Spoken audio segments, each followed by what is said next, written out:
কৃষি নিয়ে সামনের দিনগুলোয় চীনের আছে মহাপরিকল্পনা। দেশটির কৃষি ও গ্রামীণ বিষয়ক মন্ত্রণালয় সম্প্রতি প্রকাশ করল সেই পরিকল্পনার একটি রূপরেখা। এতে আছে কিছু নির্দেশিকা এবং সেগুলো বাস্তবায়নের বিস্তারিত। এ পরিকল্পনার বেশিরভাগই মূলত স্মার্ট কৃষি প্রযুক্তিকে ঘিরে। প্রধান প্রধান শস্যগুলোর নির্ভুল রোপণ পদ্ধতির প্রচার, কৃষি সরঞ্জামকে ডিজিটালাইজ করা এবং বুদ্ধিমান পশু সম্পদ প্রজনন এবং মৎস্য সম্পদ বৃদ্ধি করা এই পরিকল্পনারই অংশ। আমরা স্যাটেলাইট, ড্রোন এবং গ্রাউন্ড স্ক্রিনিংয়ের সমন্বিত একটি মনিটরিং নেটওয়ার্ক সাজিয়েছি, যা কৃষি, আবহাওয়া, মাটির আর্দ্রতা এবং পরিবেশগত কারণগুলো যেমন কীটপতঙ্গ এবং রোগের রিয়েল টাইম তথ্য দেবে।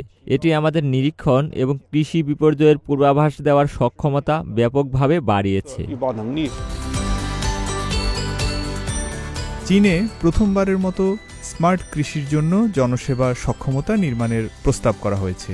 এর জন্য প্রাসঙ্গিক কর্তৃপক্ষ কৃষি এবং গ্রামীণ বিষয়গুলোর উপর একটি বিগ ডেটা প্ল্যাটফর্ম তৈরি করবে এবং কম খরচে কৃষক ও কৃষি বাণিজ্যের ডিজিটাল রূপান্তর উন্নীত করতে বিভিন্ন মডেল ও সরঞ্জাম তৈরি করবে।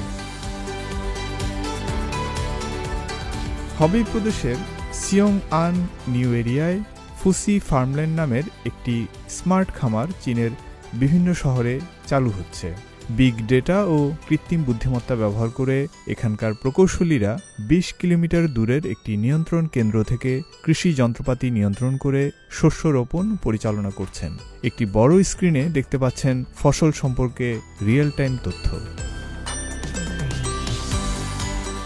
এই খামার সংশ্লিষ্টরা জানালেন, এখানকার স্মার্ট কৃষি যন্ত্রগুলো পূর্ব নির্ধারিত রুট অনুসরণ করে। এগুলো বেইতৌ নেভিগেশন স্যাটেলাইট সিস্টেমের মাধ্যমে কাজ করে।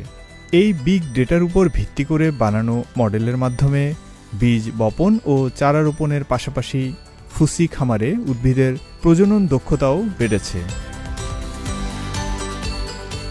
ফয়সাল আব্দুল্লাহ, সিএমজি বাংলা।